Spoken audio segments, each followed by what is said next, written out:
자, 이번 강의는 인버터 컨버터 보드 고장 점검 및 수리에 대해서 알아보도록 하겠습니다.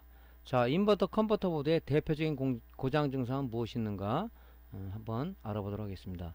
자, 그림에 보는 것처럼요, CCFL 방식의 인버터하고 저 LED 방식의 컨버터는 약간의 뭐 모양은 틀리지만은 동작 원리는 같죠.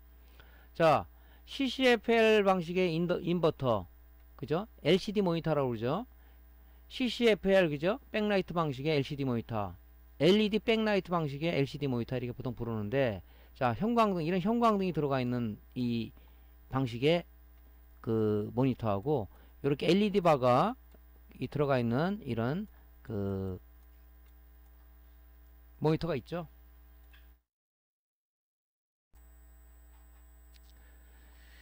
자, 두 가지 형태를 띠고 있는데, 자, 동작 원리를 보면요 똑같아요. 자, SMPS로부터 12V 전원을 인가를 받는 거예요. 12V 인가를 받으면 이 12V가 어디 들어가냐, FET 드레인에 딱 대기를 하고 있는 거죠. 양쪽 드레인에 대기를 하고 있습니다. 전압 강화를 회로를 통해서 여기 PWM의 구동 전압인 VCC 전압을 공급을 하죠. 자, 현재 이 준비 완료는 됐습니다. 그러면 PWM이 발진을 하기 위해서는 AD 보드로부터 온오프 신호가 들어와야 돼요. 온오프 시그널. 자, 우리가 모니터 앞에 온오프 파워 스위치를 누르게 되면, 그죠? 온 시그널이 어디 들어간다 그랬죠? MCU로 들어가서 MCU의 폼에 의해서 OS에서 연산을 해서 이 시그널이 어디 들어가냐, 이쪽에 PW의 온오프 단자로 들어가는 거예요. 들어가게 되면 여기서 이제 PWM이 비로소 그래 발진해도 돼 하는 신호를 받았기 때문에 펄스 발진을 해서 온오프 신호를 어디 주냐, 이 FET 게이트에 주는 겁니다. FET 게이트에. 그러면 FET 드레인에 12V가 대기하고 있던 부분이 온오프 신호를 줬기 때문에 온오프 스위칭을 해서, 그죠? 이 DC잖아요. 스위칭을 하게 되면 이게 AC로 바뀝니다. 그래서 AC를 트랜스 1차 측에 걸어주게 되면, 이게 1차죠. 요게 2차입니다. 걸어주게 되면, 자, 변화하는 교류를 만들어줬기 때문에, 그죠?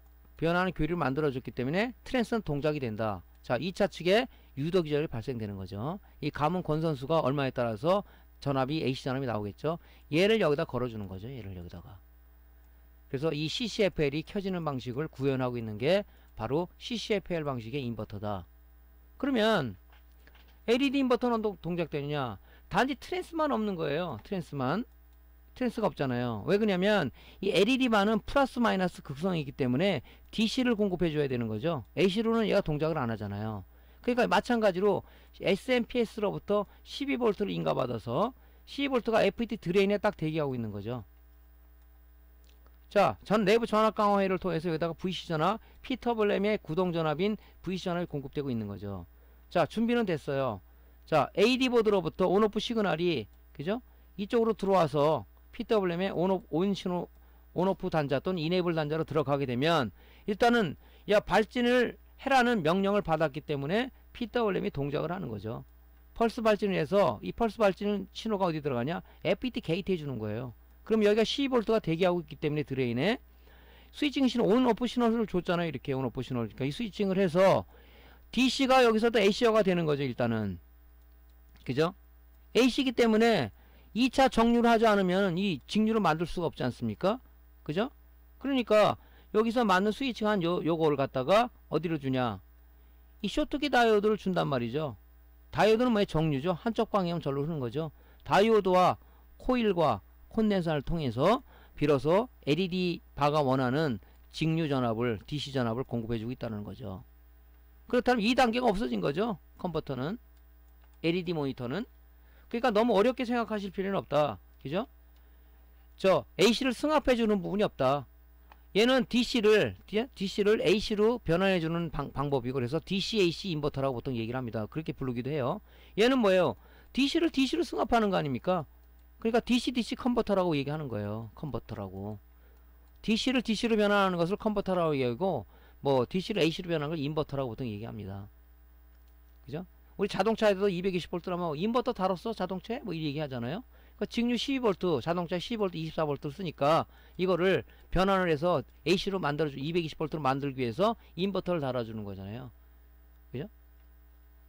그 자동차에 이제 인버터를 달아서 뭐 노트북도 쓰고 막 그러지 않습니까? 예. 그래서 이런 구조를 가지고 있으니까 너무 어렵게 생각하실 필요는 없다 하는 얘기죠. 자, 대표적인 고장 증상을 보면 우리가 한 6개로 보통 나눌 수가 있는데요.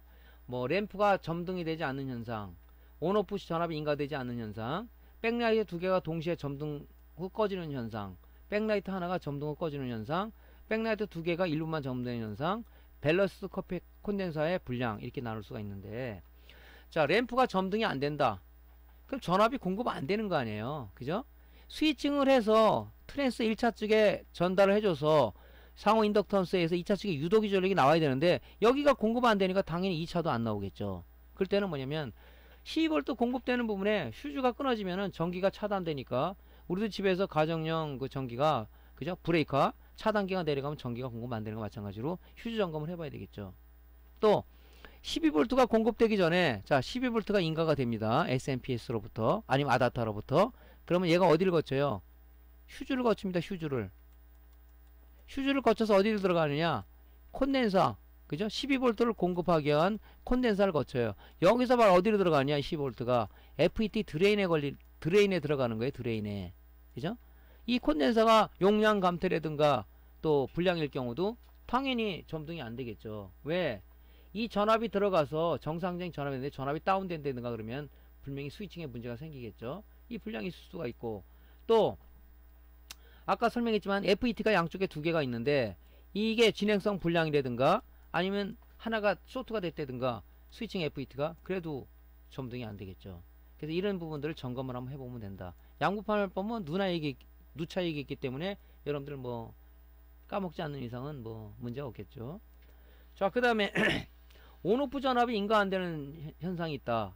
그거는 뭐냐면 온오프 신호는 막바로 들어오는 게 아니라 이 AD 보드에서 이 스위칭 TR이 있어요. 보통 TR로다가 많이 하는데 NPN-TR과 PNP-TR을 결합을 해서 이 스위칭 신호를 로우 신호를 만들거나 아니면 하이 신호를 만들어서 스위칭 신호를 줍니다. 로우 신호는 0V로 만들어주는 거, 하이 신호 5V예요. 그죠? 이 구성을 어떻게 따라서 틀리는데, 뭐 FT 하는 경우는 보통 TR을 많이 하거든요. 근데 AD 보드에 이렇게 달려있는 경우도 있고 인버터에 이 신호가 넘어와서 여기서 스위칭 하는 경우도 있어요. 그래서 보통 따라갈 때 온오프 신호는 TR과 연계되어 있고, 브라이트니스, 즉 밝게 조정하는 것은 저항과 연결되어 있습니다. 보통 보면. 그래서 이렇게 되어 있어요. 이 TR이 불량이라도 온오프 신호가 TR이 만약에 불량이다. 그러면 베이스에다가 연결되어서 이 콜렉터에서 에미터 흐르든가 아니면 에미터에서 콜렉터 흘러야 이 전압이 인가가, 이 신호가 들어가는데 이게 불량이라면 당연히 안 되겠죠. 그 다음에 이 스위칭회랑 연결된 이 코일, 콘덴서, 이런 칩 콘덴서, 칩 코일 같은 게 있어요.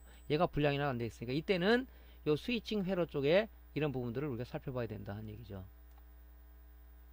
자, 백라이트 2개가 동시 점등 안 된다. 점등 후 꺼진다. 그건 당연히 뭐 스위치 쪽에 문제가 있거나 스위칭 토알에 문제가 있거나 롬이 불량이라도 그런 증상이 생길 수가 있어요. 또 인버터 PWM의 불량이라도 마찬가지로 발진을 정상적으로 안 하니까, 또 인버터 콘덴서 여기도 12V가 와야 되는데 전압이 다운된다, 안 들어간다, 문제가 있겠죠. 이런 증상이 있을 수가 있다는 얘기죠. 자, 백라이트 한 개가 점등을 꺼짐 현상이 생긴다. 이 트랜스 불량이 좀 많은데 2차 측 트랜스가 뭐 단성이 되거나 할 때 안 되죠.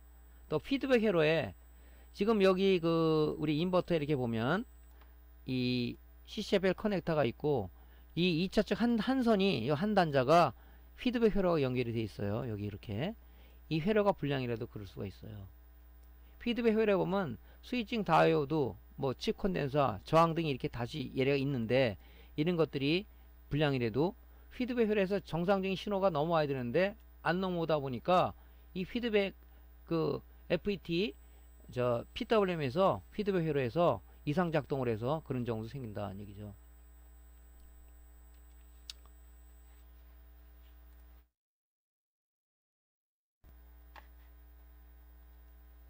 자, 또 어떤 증상이 있냐면은 백라이트 2개가 일로만 점등된 증상, 이런 것도 있어요. 어떤 그 일단 어쨌든 간에 전기하고 관련되는 문제니까 12V 연기죠. 12V 정전 콘덴서의 정전율 감퇴라든가 PWM의 VC 전압이 이 정상적으로 들어가줘야 이 구동을 해서 그죠?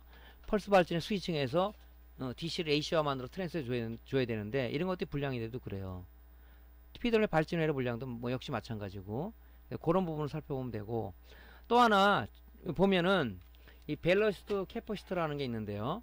우리 이게 지금 이렇게 인버터에 보면 CCL 콘덴서 바로 앞에 이 콘덴서가 세라믹 콘덴서 이렇게 붙어 있어요. 이게 얘가 불량이 내더라도 프로텍션 회로가 동작해서 발진이 문제가 될 수가 있습니다.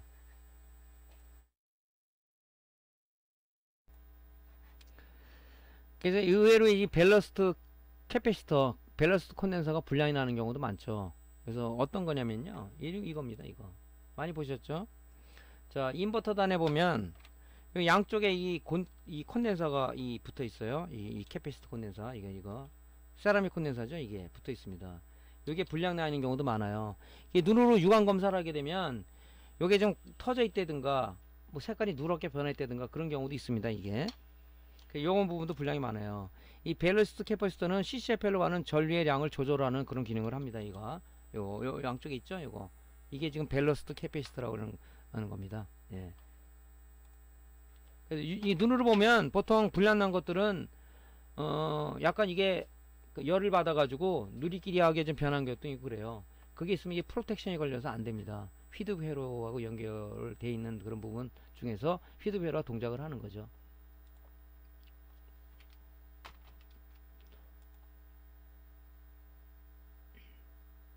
인버터 쪽은 인버터나 컨버터 쪽 보면 이 부품들이 이렇게 뭐 복잡하지는 않습니다. 이 회로를 좀 보면요. 자, 여기 고주파 트랜스고 양쪽에 두 개 있는 게 그죠? 이게 지금 보통 보면은 자 12V가 이렇게 여기 보면 12V 그 다음에 그라운드 온오프 브라이트니스가 공급되면 12V가 일단은 들어오면 이 휴즈를 거쳐요. 휴즈가 있는 F1이라고 되어 있네요. 거쳐서 어디 들어가냐 이 콘덴서로 들어갑니다. 콘덴서로 들어가게 되면 이 콘덴서의 이 전원이 이 12V가 뭐 여기를 공급하던 또 이쪽에 FET를 공급하던 여기에 VC 전압을 전압 강화를 떠서 공급하던 이 공급을 하는 거예요. 그러니까 이게 문제가 되면은 그죠? 콘덴서가 문제가 되면은 당연히 이 회로들이 동작하는 게 문제가 되겠죠. 여기서 보면 여기 PWM이에요. 여기 PWM 한 개, 이게 한 개, 여기 FET가 두 개 있는데 왜 PWM 한 개라고 물으시는 경우가 있죠. 얘는 듀얼로 동작하는 거죠. 다리 핀이 많잖아요. 얘를 담당하고 이 듀얼로 동작하는 거죠. 여기 스위칭 FET가 있고 PWM이 있고 그죠? 그 다음에 여기 이제 이게 밸러스트 캐패시터라고 그래가지고 여기서 나갈 때 여기 전류의 흐름을 얘가 이 전류량을 좀 조절하는 기능을 갖고 있다 그런 거죠. 그래서 이 인버터 파트의 구성 소자는 그렇게 복잡하진 않아요.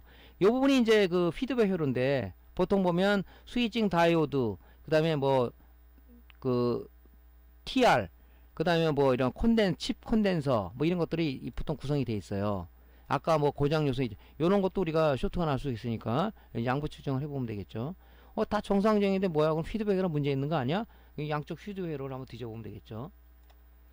그래서 어떤 분은 그냥 뭐 이 프로텍션이 동작 안 되게 피드백 회로를 갖다가 이 없애가지고 그죠? 이 동작 안 되게 하시는 분도 있는데 그건 좀 위험한 짓이겠죠. 예. 자 이렇게 뭐 구조는 간단합니다. 그러면 LED 쪽 컨버터는 어떠냐? 이게 없는 거 이거만 없는 거예요. 예.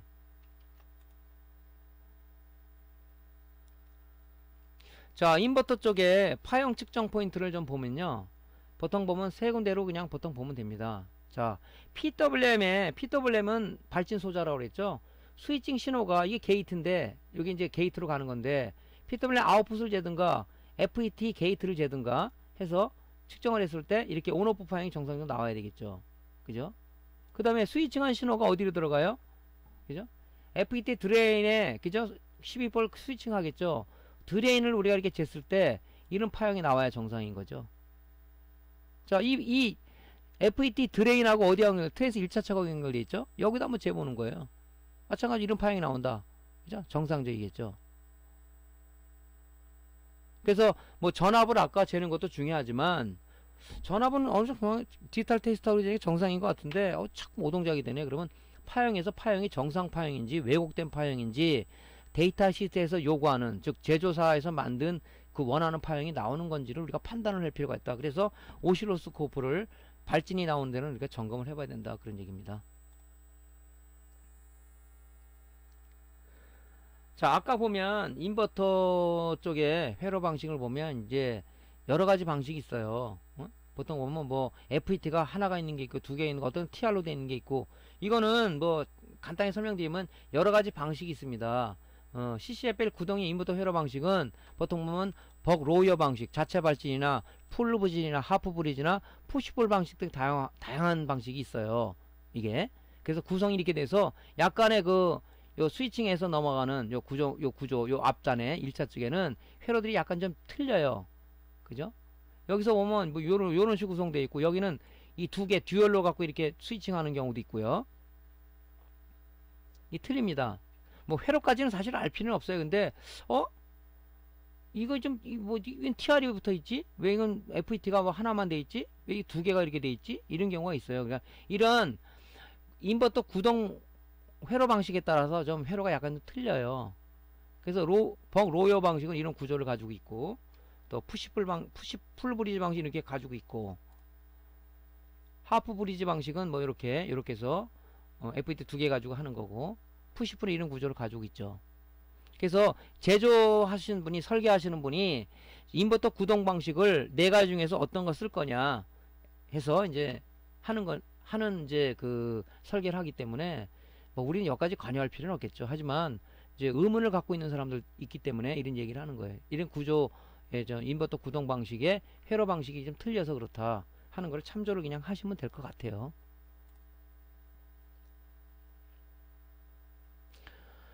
자, 오늘은 이제 인버터 보드 쪽을 측정할 건데요. 자, 이 부분이 인버터 파트죠. 여기 SMPS 파트고. 그래서 이제 여러분들이 공부 차원에서 뭐 실제 고장 수리도 이렇게 지그를 만들 필요 없지만, 공부 차원에서 정상적으로 작동되는 보드를 이렇게 여러분이 하나 만들어라 그랬죠. 그래서 이제 볼트미터도 달고 이런 식으로 제가 하라고 말씀드렸죠. 네. 그래서 이렇게 이제 구성하시면 될 것 같고요. 요거는 이제 LCD 모니터잖아요. 자, 그래서 전압 측정 포인트를 좀 알려드리면은, 전압 측정 포인트는 먼저 이제 콘덴서 입력부터 좀 체크를 해야 되겠죠. 자, SMPS로 12V가 인가되면은, 그죠? 여기는 이제 단독으로 되어 있는 건 휴즈를 거치는데, 보통 보면 이게 점퍼로 간다든가, 그죠? 바로 다이렉트를 하는 게 있어요. 좀 좋은 것들은 여기가 보통 이게 휴즈가 있어가지고 휴즈가 달려있는 게 있습니다. 원가를 줄이기 위해서 이런 걸 안 해놨는지 모르겠지만 보통 철선으로 이렇게 연결돼 있어요. 어떤 거는 여기다가 이제 그 휴즈가 아니라 그 페라이트 비드로 연결해서 연결되는 거 있고, 그래서 요게 이제 12V가 넘어가게 되면 이쪽으로 이제 콘덴서로 들어가는 거죠. 제대로 지금 SMPS에서 이쪽에서 콘덴서 쪽으로 입력이 지금 제대로 측정을 해봐야 되겠죠. 전압 측정하는 거 지금 파형이 아닙니다. 12.45V 정상적으로 들어오고 있습니다. 그럼 이게 어디로 공급돼요? 자, FET 드레인에 딱 대기하고 있는 거죠. 이게 들어가는 겁니다. 내부 전압 강화 회로를 통해서 12V를 받아 전압 강화해서 얘가 필요한, 그죠? VC 전압을 공급하고 있겠죠. 자, 정상적으로 지금 들어오고 있네요. 드레인 전압을 측정하는 거예요. 자, 얘가 어디로 간다 그랬죠? 제가 드레인 전압이 이 콘덴서 12V 전압이 드레인에 대기하고 있다고 그랬잖아요. 진짜 대기하고 있는지 한번 측정해 보는 거예요. 그죠? 이 접지는 이 인버터 콘덴서 거기에 마이너스에 대고 여기다 플러스 봉을 댔을 때 이 12V 이게 대기하고 있는 거죠. 아직 스위칭을 안 하고 있는 거죠. 그래서 얘는 지금 뭐냐면 MP 듀얼 채널에 지금 듀얼 N 채널을 쓰고 있는 거죠. 얘는 지금 두 개가, 이 FET는 하나인 거지만 실제로 내외 두 개가 들어 있는 거예요. 이렇게, 그죠? 다이오드 하나, 다이오드 2 이렇게 들어가 있는 겁니다. 왜 두 개가 되냐면 아까 그 인버터 구동 방식에 그 회로 방식이 있다고 그랬죠. 뭐 벅 로이어 방식이라든가 푸시풀 방식이나 풀 브리지인가 하프 브리지 그 방식 중에서 설계자가 이렇게 설계를 한 거예요. 설계를 하다 보니까 얘는 듀얼 N 채널 써야 되겠다. 그래서 회로 구성이기 때문에 우리가 거기다 이의 제기를 할 필요는 없겠죠. 그죠? 우리는 뭐 수리를 하고 설계에 따라서 우리가 뭐 제작을 하면 되는 거니까 설계라는 사람이라면 좀 필요가 있겠지만 거기까지는 우리가 따질 필요가 없겠죠. 예. 자, 드레인에 정확하게 12V가 대기를 하고 있네요. 또 한쪽도 재봤어요. 양쪽이잖아요. 양쪽에 들어가지 않습니까? 그죠? 여기서 이렇게 들어가고 이렇게 들어가니까 양쪽에 다 대기하고 있는 걸 보는 거죠. 그죠? 이 지금 쓰는 요 지금 측정하는 이 FET는 AO4828이라는 그 SO 8핀짜리의 SOP 8핀짜리의 FET입니다. 여기 지금 들어가는 방에 안쪽으로 들어갔죠. N채널이죠. N채널, 듀얼 N채널 FET입니다. 근데 어떤 거는 MP 채널 써요. 이렇게 들어가 N채널 하나 쓰고 이쪽에 나가는 방식의 이 P채널 씁니다. 그러니까 이 왜 쓰냐 이의 제기하지 말라 그랬죠. 설계자가 나는 회로를 이런 방식으로 인버터 구동 방식 회로를 이렇게 구성했어. 그렇게 하는 거니까 우리가 뭐 이거 왜 얘는 이걸 썼지? 그 이제 우리가 설계자가 돼야지 뭐 방법이 없잖아요. 그죠? 이의 제기하지 마시고 그냥 우리가 양부 측정하고 고장 나고 수리하면 되는 거니까 쓰면 됩니다. 자, PWM의 VC 전압을 재봤어요. 자, 일단은 우리가 12V가 이 SMPS에서 들어오게 되면은 그죠? 전압 경항회를 통해서 이쪽에 VC 전압 공급된다 그랬죠. 자, 얘는 BIT3713이라는 그 PWM인데요. 데이터 시트를 찾아보면은 VDD 전압, 즉 VC 전압 공급 전압이 미니멈 4V에서 8V가 들어가면 얘가 동작을 한다 이렇게 돼 있어요. 딱 재보니까 6.68이 나왔어요. 안정권에 들어가 있죠. 예. 이게 아니라 2V가 들어간다든가 무슨 뭐 13V가 들어간다든가 이 문제가 있겠죠. 그러면 얘를 전압 강화하는 요 회로를 어디 봐야 되겠죠. 그죠? 막바로 들어가는 게 아니잖아요. 지금 12V가 막바로 들어가기, 물론 얘가 이 PWM이 VC 공급전에 12V가 들어가는 건 바로 12V 공급하면 되겠지만은 보통 뭐 이 PWM의 이 소재에 따라서 보통 뭐 18V 이상 들어가는 것도 있고 그래요. 근데 이거는 이제 이 BIT3713이라는 그 PWM은 이 VC 공급 전압이 4V에서 맥시 8V까지 들어가면 된다. 그러니까 설계자가 이렇게 뭐 이 칩을 쓴 거니까 이 재보니까 6.68이 딱 대기하고 있더라. 그죠? 근데 PWM은 스위칭 펄스 발진을 안 한다 그랬죠. 왜? AD 보드로부터 온오프 신호가 여기를 들어가 줘야지 얘가 이제 야 펄스 발진 시작해 하고 명령을 내려야지. 아직 명령을 안 받은 상황이기 때문에 전압만 대기하고 있는 겁니다. 재니까 나왔어요. 이제 고장이 난 것 같아서 재보니까 범위에 들었어. PWM 문제는 아닌데. 물론 또 하나 재야 되는 게 있죠. 전현 저항을 한번 측정해 봐야 되겠죠. 자, 이렇게 해서 이제 PWM VC 전압을 이제 체크를 하는 겁니다. 자, 지금 여기서 PWM이 동작을 하려 그러면 펄스 발진을 하려 그러면 AD 보드로부터 온오프 신호가 들어와야 된다 그랬죠. 온오프 신호가. 그죠? 그래서 온오프 신호가 지금 제가 여기다 강제 온오프 AD 보드를 연결 안 하고 5V 신호를 갖다가 제가 여기다 강제로 줘봤어요. 그죠? 강제로 스위치를 달아가지고 줘봤어요. 이쪽으로. 그럼 이쪽에 들어와가지고 여기서 저항을 거쳐서 전압 강화를 한번 합니다. 얘가 필요한 설계자가 그렇게 만들었겠지. 그래서 여기 쪽을 이 VC잔을 온오프 신호가 일로 들어가는 거예요. 온오프 신호가 들어가게 되면 얘가 재보니까 2.27이 나왔어요. 네? 들어가고 있습니다. 근데 이게 뭐 갑자기 출렁거린다든가 이 문제가 있으면 안 되겠죠. 그러니까 이게 들어갑니다. 이렇게. 그러면 이제 여기서 펄스 발전을 하는 거예요. 그죠? 그러니까 전압을 잴 때 이 테스트하기, 물론 오실로스코프로 뭐 꼭 잰다는 필요 없어요. 전압은 쟀을 때 전압이 이렇게 뭐 이 출렁거린다든가 이 전압 폭이 자꾸 이게 크게 출렁거린다든가 그러면은 일단 회로에 문제가 있는 거니까 그때 점검을 하시면 되겠죠. 이건 전압 측정하는 거죠. 자, 이제 파형을 측정하는 겁니다. 파형. 자, 이제 제가 전번 강의도 말씀드렸지만은 전압 측정하는 것도 중요하지만 우리가 발진 소자들은 파형을 측정하는 것도 중요하다. 그렇게 말씀드렸죠. 예. 그래서 일단은 지금 PWM 아웃풋, 얘가 이제 그 AD 보드로부터 온오프 신호를 받아서 펄스 발진하게 되면은, 그죠? 이 아웃풋 펄스 발진 파형이 어디로 들어간다? FET 게이트로 들어가는 거죠. 여기 있는 아웃풋을, 즉 PWM의 펄스 발진한 아웃풋을 찍거나 아니면 FET 게이트하고 연결되는, 여기 찍어도 똑같은 회로겠죠. 그래서 일단은 이 접지는 어디겠어요? 이 콘덴서 마이너스니까 이게 마이너스 아래에다 물린 거예요. 이게 악어 클립을 물려놓고 그 오실로스코프에 이 프로브 악어 클립 물려놓고 자 프로브를 갖다가 뭐 여기다 대든 여기다 대든 마찬가지죠. 되니까 이렇게 온오프 정상적인 파형이 나오네요. 그죠? 이 파형을 보는 겁니다. 내 머릿속에 여태까지 측정이던 그 데이터하고 비교해봐서 이거 정상적인 파형이 아닌데? 그리고 이제 보는 거죠. 예. 여기 보면 이제 VDD가 4에서 8V가 들어가고 온오프 신호 정상에 들어왔을 때 펄스 발전을 하는 거죠.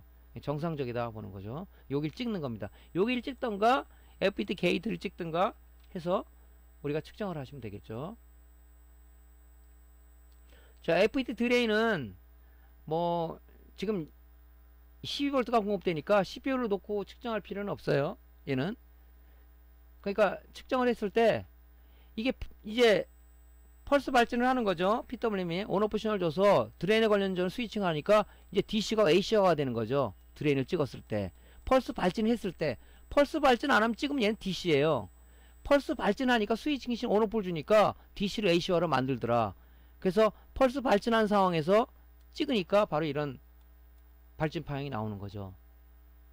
머릿속에 있는 거 또는 데이터 시트에 있는 그런 발전 파형을 비교했을 때 왜곡됐다 그러면 이제 다른 회로 뒤지는 거죠. 이게 FET 드레인 스위칭 펄스 파형을 측정한 겁니다. 인버터 단위예요.